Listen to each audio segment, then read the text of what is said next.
Hello बच्चों, let's read the question. The question is a central fringe of interference pattern produced by light of wavelength 6000 angstrom is shifted to the position of fifth bright fringe by introducing thin film of mu equals to 1.5. Calculate the thickness of the film. तो हमें उस film की thickness जो है वो calculate करनी है. तो देखिए इस क्वेश्चन को सॉल्व करने के लिए हमारा जो की कॉन्सेप्ट रहेगा, जब हम इंटरफेरेंस की बात करते हैं तो इंटरफेरेंस में दो वेव्स जो होती हैं जिनके पाथ में डिफरेंस होता है वो आपस में इंटरफेरेंस करके हमें स्क्रीन पर क्या देती है, डार्क और ब्राइट फ्रिंजेस देती हैं. तो ब्राइट फ्रिंज के लिए जो पाथ डिफरेंस होता है वो होता है एन लेमडा के ऑर्डर का, और डार्क के लिए जो होता है वो होता है 2n-1 लेमडा बाय 2 के ऑर्डर का.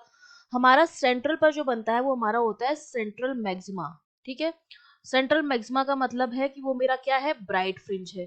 तो सेंटर पे भी मेरी क्या बन रही होगी, ब्राइट फ्रिंज बन रही होगी पहले भी.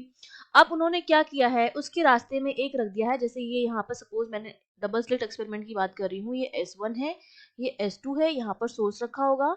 इनके बीच की डिस्टेंस हमने मान ली कितनी है, स्मॉल d है.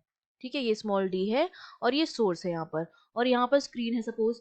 तो एक तो यहाँ पर सेंट्रल मैक्सिमा बनेगा जहाँ पर पाथ डिफरेंस क्या होता है, 0 होता है. ठीक है, यहाँ पर बनेगा सेंट्रल मैक्सिमा जहाँ पर ब्राइट फ्रिंज बन रही होगी. ठीक है, ये हमारा सेंट्रल ब्राइट है. अब अगर मैं किसी एक के भी वे में क्या रख दूं, ये मैंने एक स्लैब रख दी है जिसकी थिकनेस हमने मान ली t है, और इसका जो जो रिफ्रैक्टिव इंडेक्स है वो हमने मान लिया म्यू है. तो अब इस वेव को कितना डिस्टेंस एक्स्ट्रा, इसकी थिकनेस के बराबर का डिस्टेंस जो है वो एक्स्ट्रा ट्रेवल करना पड़ेगा. तो अब जो इसके लिए आ जाएगा वैल्यू, जो आ जाएगी पाथ डिफरेंस की, वो हमारी किसके बराबर हो जाएगी, जो मेरा एन लेमडा होगा, पाथ डिफरेंस डेल्टा एक्स और ब्राइट फ्रिंज को होता है एन लेमडा, और वो मेरा किसके बराबर हो जाएगा, एक तो जाने में और एक इतनी डिस्टेंस वो पहले भी ट्रेवल कर रहा था, तो हम इसको कितना कर देंगे, म्यू माइनस 1 × t. ठीक है, इसको मैंने क्या कर दिया, इसमें से सब्ट्रैक्ट कर दिया है, क्योंकि इतनी डिस्टेंस म्यू इंटू टी इसको क्या चलना पड़ रहा है, एक्स्ट्रा चलना पड़ रहा है.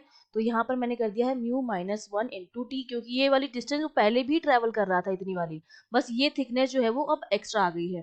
तो यहाँ से अब मुझे किसकी वैल्यू निकालनी है, टी की वैल्यू निकालनी है. तो एन मेरा दे रखा है, एन मुझे दे रखा है 5 फिफ्थ ब्राइट फ्रिंज, लैम्डा मुझे दे रखा है 6000 एंगस्ट्रॉम. तो इसको मैं लिख सकती हूँ 6 × 10⁻⁷ which is equals to mu. Mu की वैल्यू हमको कितनी गिवन है, 1.5 माइनस 1 × t.